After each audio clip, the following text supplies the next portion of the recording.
नमस्कार, the news की speed news में आप सभी दर्शकों का स्वागत है। मैं हूं आपके साथ अपूर्वा सिंह। नमस्कार, मैं हूं वीणा लालवानी। आइए देखते हैं आज की खास खबरें। मुंबई का एक शख्स जिस ट्रैवल एजेंसी में ड्राइवर के तौर पर काम करता था, उसने उसी एजेंसी के मालिक से बदला लेने के लिए उसकी 5 बसों को फूंक डाला। मुंबई पुलिस ने शनिवार को इस ड्राइवर को गिरफ्तार कर लिया। उसे रविवार को कोर्ट में पेश किया जाएगा। MHB पुलिस स्टेशन में केस दर्ज किया गया है। गिरफ्तार शख्स की पहचान 24 साल के अजय सारस्वत के तौर पर हुई है। पुलिस अधिकारियों के मुताबिक आत्माराम ट्रैवल एजेंसी की 5 बसें एक महीने में फूंक डाली गई। पहली घटना 24 दिसंबर 2020 को हुई, जब 3 बसें जलाई गई। फिर इसी तरह 21 जनवरी 2021 को 2 और बसें जली हुई पाई गई। पुलिस को संदेह हुआ कि सिर्फ आत्माराम एजेंसी की बसें ही क्यों आग पकड़ रही हैं। पहले पुलिस वालों को बताया गया कि बसों को बैटरी का रिपेयर वर्क होना था। शायद वही इनके आग पकड़ने का कारण हो सकता है। लेकिन एक महीने के अंतराल में ही इस तरह की 2 घटनाओं में 5 बसों का जलना पुलिस को असामान्य लग रहा था। ट्रैवल एजेंसी के मालिक ने अपने एक कर्मचारी पर शक जताया, जो बस ड्राइवर था। मालिक और उस ड्राइवर के बीच भुगतान के मसले पर तकरार हुई थी। ट्रैवल एजेंसी मालिक ने पुलिस को बताया कि कोरोना महामारी के दौर में उसे ड्राइवरों की जरूरत थी। उसी वक्त अजय सारस्वत ने सिर्फ 10 दिन के लिए काम किया था। अजय के बस चलाते वक्त गोवा में एक्सीडेंट हुआ था, जिससे बस को बहुत नुकसान पहुंचा था। 26 जनवरी को किसानों की होने वाली ट्रैक्टर परेड पर स्थिति साफ नहीं है। किसानों का दावा, पुलिस ने दी इजाजत। किसानों के अनुसार पुलिस ने मांगी परेड के फाइल रूट की जानकारी। किसान संगठन आज पुलिस को इसे मुहैया कराएंगे। योगेंद्र यादव ने कहा, दिल्ली में कोई नहीं रुकेगा। जहां से रैली निकलेगी वहीं सब वापस भी आएंगे। योगेंद्र यादव के मुताबिक ट्रैक्टर की संख्या की कोई पाबंदी नहीं, हर बॉर्डर से निकलेंगे किसान। पूर्वी लद्दाख में चीन के साथ तनाव के बीच आज 9वें राउंड की सैन्य वार्ता। आज कोर कमांडर स्तर की बातचीत शुरू। करीब 2 महीने बाद चीन से फिर हुई वार्ता की शुरुआत। 6 नवंबर को आखिरी बार हुई थी चीन से सैन्य वार्ता। मोल्डो में चीन से कॉम्स कमांडर स्तर की वार्ता के दौरान विदेश मंत्रालय का एक प्रतिनिधि भी मौजूद है। हथियारबंद सैनिकों के साथ तोपखाना और बख्तरबंद गाड़ियों की भी सरहद पर मौजूदगी। केरल के वायनाड में शनिवार की रात जंगली हाथी ने एक टूरिस्ट की जान ले ली। यह चौंकाने वाली घटना वायनाड रिजॉर्ट की है। मृतका की पहचान 26 वर्षीय शहाना के तौर पर हुई है। वह कन्नूर की निवासी थी। बताया जा रहा है कि वो यहां अपने संबंधियों के साथ टेंट कैंप के लिए आई थी। शनिवार यानी 23 जनवरी को वह रिजॉर्ट से डिनर करके टेंट की तरफ लौट रही थी। इस दौरान जंगली हाथी ने उनकी जान ले ली। घटना के बाद उन्हें अस्पताल ले जाया गया, जहां उन्हें मृत घोषित कर दिया गया। जिला प्रशासन ने इस मामले में जांच के आदेश दिए हैं। उत्तर प्रदेश सरकार ने नई आबकारी नीति जारी कर दी है। इसके तहत अगर आप घर में तय मात्रा से ज्यादा शराब रखना चाहते हैं तो आपको यूपी सरकार के आबकारी विभाग से लाइसेंस लेना पड़ेगा और आपको 12,000 रुपए हर साल लाइसेंस के रूप में सरकार को देना होगा। यही नहीं, सरकार को 51,000 रुपए आबकारी विभाग को बतौर सिक्योरिटी देनी होगी। भारतीय रेलवे ने उत्तर प्रदेश के मऊ जनपद को देश की राजधानी दिल्ली से जोड़ने के लिए 24 जनवरी से स्पेशल ट्रेन का संचालन शुरू कर दिया है। रेल मंत्रालय के मुताबिक ट्रेन नंबर 0502526 मऊ से आनंद विहार स्पेशल एक्सप्रेस शुरू की गई है। रेलवे ने मऊ आनंद विहार स्पेशल एक्सप्रेस शुरू की गई है। रेलवे ने मऊ आनंद विहार के बीच स्पेशल ट्रेन के संचालन की जानकारी देते हुए कहा कि कोविड वैक्सीनेशन शुरू होने के पश्चात इस विशेष ट्रेन के चलने से क्षेत्र की आर्थिक गतिविधियों में सुधार होगा। बता दें कि सफर के दौरान यात्रियों को मास्क पहनना और सोशल डिस्टेंसिंग का ध्यान रखने के साथ कोविड सुरक्षा नियमों का पालन करना जरूरी है। केरल के इडुक्की जिले से एक बार फिर एक ऐसी घटना सामने आई है जिसने मानवता को शर्मसार कर दिया है। इस चौंकाने वाली घटना में इडुक्की जिले के एक गांव में 5 लोगों द्वारा एक 6 साल के तेंदुए को मारकर उसका मांस खाने का मामला सामने आया है। इस अपराध में शामिल 5 आरोपियों को पुलिस ने गिरफ्तार कर लिया है। केरल में पिछले साल भी एक ऐसा ही मामला सामने आया था, जब एक गर्भवती हथिनी की पटाखों से भरा अनानास खाने से मौत हो गई थी। 26 जनवरी को गणतंत्र दिवस के मौके पर सुरक्षा व्यवस्था के तहत दिल्ली मेट्रो की सर्विस में कुछ बदलाव किए गए हैं। दिल्ली मेट्रो के सभी पार्किंग स्थल 25 जनवरी को सुबह 6 बजे से 26 जनवरी दोपहर 2 बजे तक बंद रहेंगे। गणतंत्र दिवस पर हुडा सिटी सेंटर, समयपुर, बादली मेट्रो लाइन पर आंशिक रूप से ट्रेनें चलाई जाएंगी। इसके अलावा कुछ मेट्रो स्टेशन के गेट भी बंद रहेंगे। केंद्र सचिवालय और उद्योग भवन मेट्रो स्टेशनों पर एंट्री और एग्जिट गेट दोपहर 12 बजे तक बंद रहेगा। केंद्र सचिवालय मेट्रो स्टेशन का इस्तेमाल सिर्फ यात्रियों के इंटरचेंज किया जा सकेगा। इसके अलावा 26 जनवरी को पटेल चौक और लोक कल्याण मार्ग मेट्रो स्टेशन पर सुबह 8:45 से दोपहर 12 बजे तक एंट्री और एग्जिट गेट बंद रहेंगे। दिल्ली मेट्रो रेल निगम के आधिकारिक बयान में बताया, सुरक्षा व्यवस्था के तहत ये अहम बदलाव करने का फैसला लिया गया है। नेताजी की जयंती के कार्यक्रम में भाषण से पहले जय श्री राम के नारे से ममता बनर्जी नाराज हो गई। ममता ने पूरा भाषण देने से इनकार कर दिया। बीजेपी ने ममता पर मुस्लिम तुष्टीकरण का आरोप लगाया है। बीजेपी का कहना है कि टीएमसी राम के नाम पर राजनीति कर रही है। बीजेपी नेता कैलाश विजयवर्गीय ने कहा है कि जब श्री राम के नारे से किसी का अपमान कैसे हो सकता है। बंगाल प्रभारी विजयवर्गीय ने कहा, कार्यक्रम में लोग अलग अलग तरह नारे लगा रहे थे। किसी ने जय हिंद कहा, किसी ने वंदे मातरम कहा, जय श्री राम की आवाज भी आई। मुझे समझ नहीं आया कि प्रधानमंत्री के सामने ही नारों से आपत्ति क्यों हुई। हमारे पर्यटक मंत्री प्रहलाद पटेल के सामने भी नारे लगे, उन्हें तो कोई आपत्ति नहीं हुई। ममता जी को क्यों आपत्ति हुई? विजयवर्गीय ने आगे कहा, ममता जी का पहले ही एजेंडा था। उन्होंने मंच का दुरुपयोग करते हुए 30% लोगों को खुश करने के लिए ऐसा किया। राज्य में सरकारी कार्यक्रम में इस तरह का एजेंडा सेट करना उनकी गरिमा को शोभा नहीं देता। भारत में लोग राम राम बोलकर एक दूसरे का अभिवादन करते हैं। श्री राम का नाम लेने को किसी को आपत्ति नहीं होना चाहिए। किसान आंदोलन में जहां शुक्रवार देर रात लगभग 10:40 उस दौरान सनसनी फैल गई जब एक नकाबपोश युवक ने प्रेस के सामने आरोप लगाया कि किसान आंदोलन को कुचलने के लिए पुलिस ने साजिश रची है। इससे पहले कि शनिवार को इस विषय पर कोई बड़ी चर्चा होती या फिर आमजन इस पर किसी तरह की सोच बना पाते, इसी युवक का एक और वीडियो वायरल हुआ जिसमें इसने किसानों को ही कटघरे में खड़ा कर दिया। किसानों पर आरोप लगाया कि उसे किसानों ने बहुत मारा और 2 दिनों तक बंधक बनाकर रखा। फिर उसे एक मनगढ़ंत कहानी प्रेस के सामने पेश करने के लिए कहा, जिसके बाद उसने प्रेस को झूठी कहानी सुनाई और सोनीपत पुलिस पर आरोप लगाया। फिलहाल सोनीपत पुलिस इस पूरे मामले की जांच कर रही है कि आखिर इस युवक ने कहां सच बोला है। सरकारी परीक्षा निदेशालय तेलंगाना ने तेलंगाना एसएससी एग्जाम 2021 के लिए डेट शीट जारी कर दी है। कक्षा 10वीं या माध्यमिक स्कूल प्रमाण पत्र की बोर्ड परीक्षाएं 17 मई से शुरू होंगी और 26 मई 2021 को समाप्त होंगी। पूरा शेड्यूल आधिकारिक साइट nanabadi.co.in पर जारी कर दिया गया है, जिसे छात्र डाउनलोड कर सकते हैं। 2020 और 21 के एकेडमिक कैलेंडर के अनुसार समेटिव असेसमेंट परीक्षाएं 7 मई से 13 मई 2021 तक आयोजित की जाएंगी और फॉर्मेटिव असेसमेंट परीक्षाएं मार्च और अप्रैल में आयोजित की जाएंगी।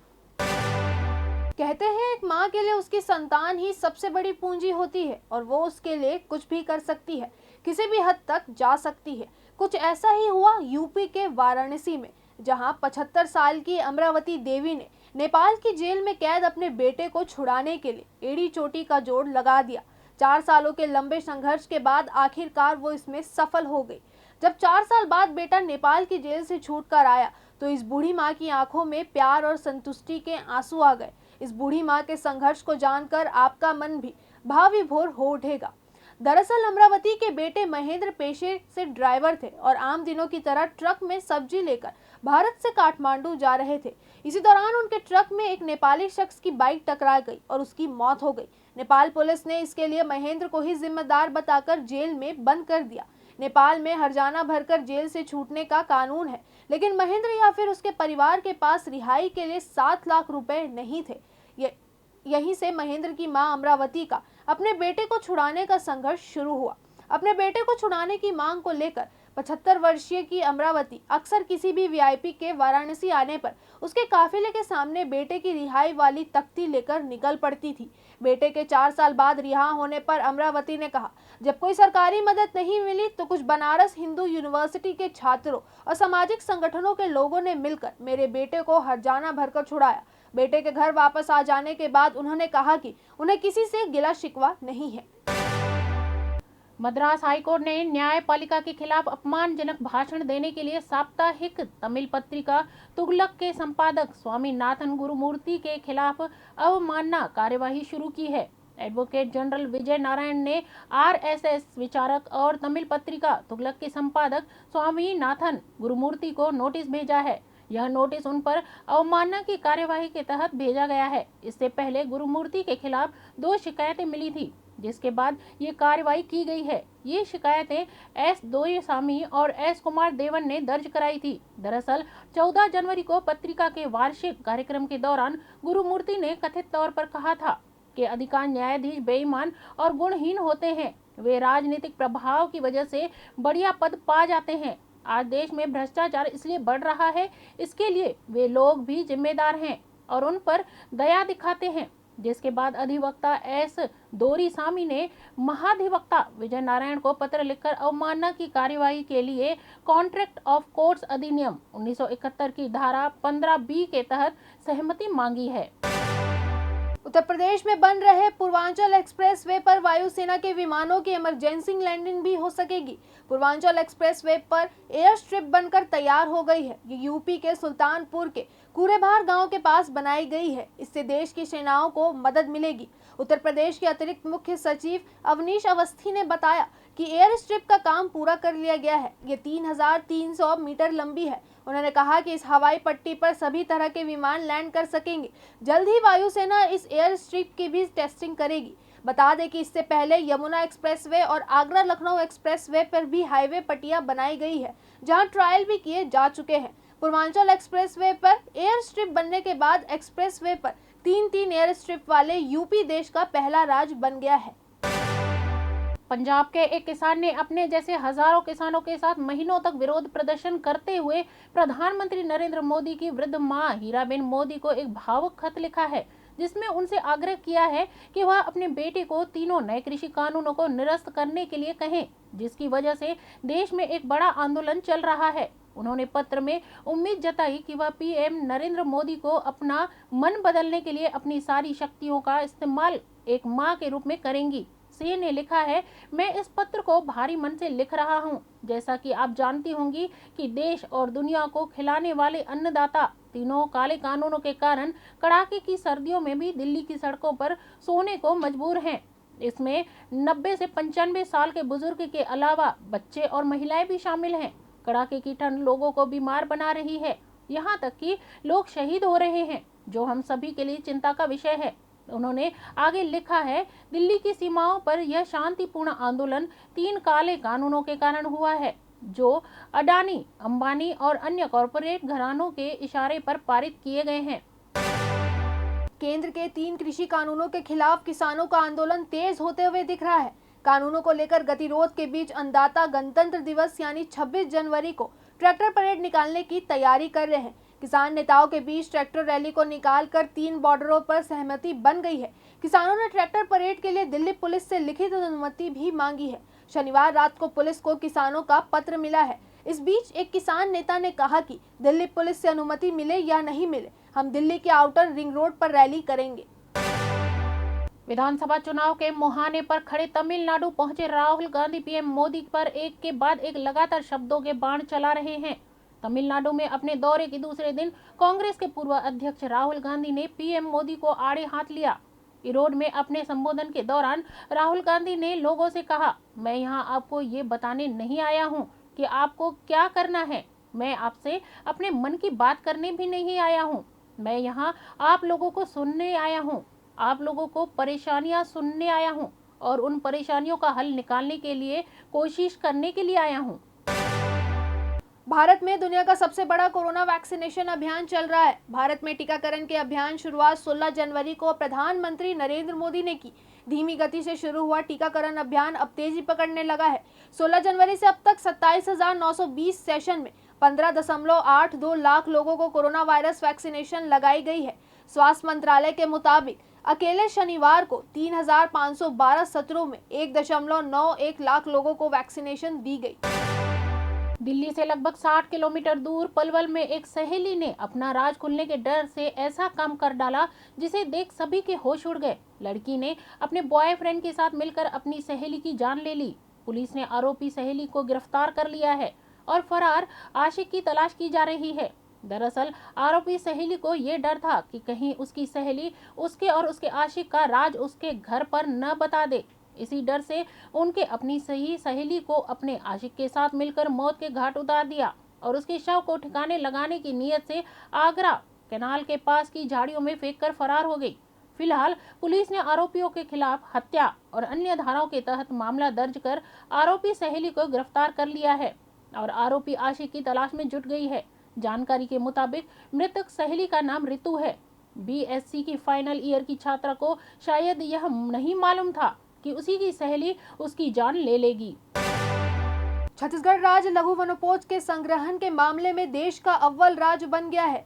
देश के 63% वनोपज क्रय पर छत्तीसगढ़ राज्य में एक नया कीर्तिमान स्थापित किया है। छत्तीसगढ़ देश का एकमात्र राज्य है जहां 52 प्रकार के लघु वनोपज को समर्थन मूल्य पर क्रय किया जा रहा है। इससे वनवासियों एवं वनोपज संग्राहकों को सीधा लाभ मिल रहा है। मुख्यमंत्री भूपेश बघेल की विशेष पहल पर वनोपज संग्राहकों को उनकी मेहनत का वाजिब मूल्य दिलाने के लिए लघु वनोपजों के क्रय मूल्य में बढ़ोतरी के साथ साथ तेंदुपत्ता संग्रहण की दर को 2500 रुपए प्रति मानक बोरा से बढ़ाकर सीधे 4000 रुपए प्रति मानक बोरा किया गया है, जिसकी वजह से राज्य के लगभग 12 लाख तेंदुपत्ता संग्राहक परिवारों को प्रति वर्ष 225 करोड़ रुपए की अतिरिक्त मजदूरी के साथ ही 232 करोड़ रुपए का अतिरिक्त प्रोत्साहन प्राथमिक बोनस भी मिला है। महुआ के समर्थन मूल्य को 17 रुपए से बढ़ाकर 30 रुपए प्रति किलोग्राम, इमली 25 रुपए के बजाय अब 36 रुपए प्रति किलो, चिरौंजी गुठेली 53 रुपए से बढ़ाकर 126 रुपए प्रति किलो की दर से समर्थन मूल्य पर क्रय किए जाने लगे हैं।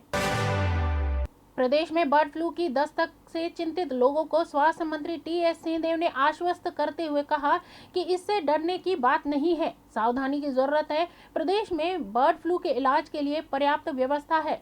बर्ड फ्लू में कारगर रेमडेसिविर इंजेक्शन प्रदेश में पर्याप्त मात्रा में उपलब्ध है। स्वास्थ्य मंत्री टीएस सिंहदेव ने कहा कि बर्ड फ्लू को लेकर डॉक्टरों से लगातार बातचीत हो रही है। डॉक्टरों ने बताया है कि बर्ड फ्लू का इलाज इंजेक्शन और दवा है। कोरोना में लगाए जाने वाला इंजेक्शन रेमडेसिविर इंजेक्शन इस बीमारी के लिए कारगर है, जो प्रदेश में पर्याप्त उपलब्ध है। बर्ड फ्लू जांच के लिए छत्तीसगढ़ में एक भी लैब नहीं है। सैंपल मध्य प्रदेश के भोपाल भेजा जाता है। इस पर स्वास्थ्य मंत्री ने कहा कि चर्चा करेंगे, आवश्यकता अनुसार बजट में पेश होने वाला है, उसमें शामिल किया जाएगा। स्वास्थ्य मंत्री ने कहा कि वर्तमान समय में कोरोना मरीजों को लगाए जाने वाला रेमडेसिविर इंजेक्शन बर्ड फ्लू में कारगर है। सीएम भूपेश बघेल रायगढ़ दौरे के लिए रवाना हो चुके हैं। इससे पहले सीएम बघेल ने रमन सिंह पर जोरदार हमला बोला है।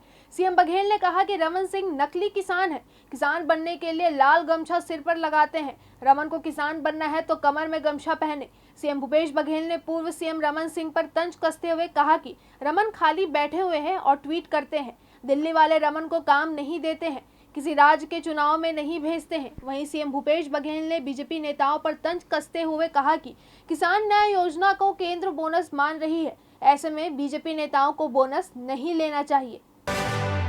जिले के बलंगी पुलिस ने 63 लाख के गबन के आरोपी महिला सरपंच को गिरफ्तार किया है। पुलिस ने आरोपी महिला सरपंच के खिलाफ 17 जुलाई 2020 को जनपद पंचायत वाड्रफनगर के मुख्य कार्यपालन अधिकारी की रिपोर्ट पर मामला दर्ज किया था। इसमें पंचायत सचिव सीमा जायसवाल व उसके पति के खिलाफ भी गबन का मामला दर्ज किया गया था। बलंगी पुलिस की टीम ने इस मामले में पंचायत सचिव सीमा जायसवाल व उसके पति को मध्य प्रदेश से गिरफ्तार किया था, लेकिन महिला सरपंच फरार चल रही थी। आज मुखबिर से सूचना मिलने के बाद बलंगी पुलिस की टीम ने महिला सरपंच को उसके रिश्तेदार के यहां से गिरफ्तार करने में सफलता अर्जित की और अब उसे जेल भेजने की कार्रवाई भी शुरू कर दी है।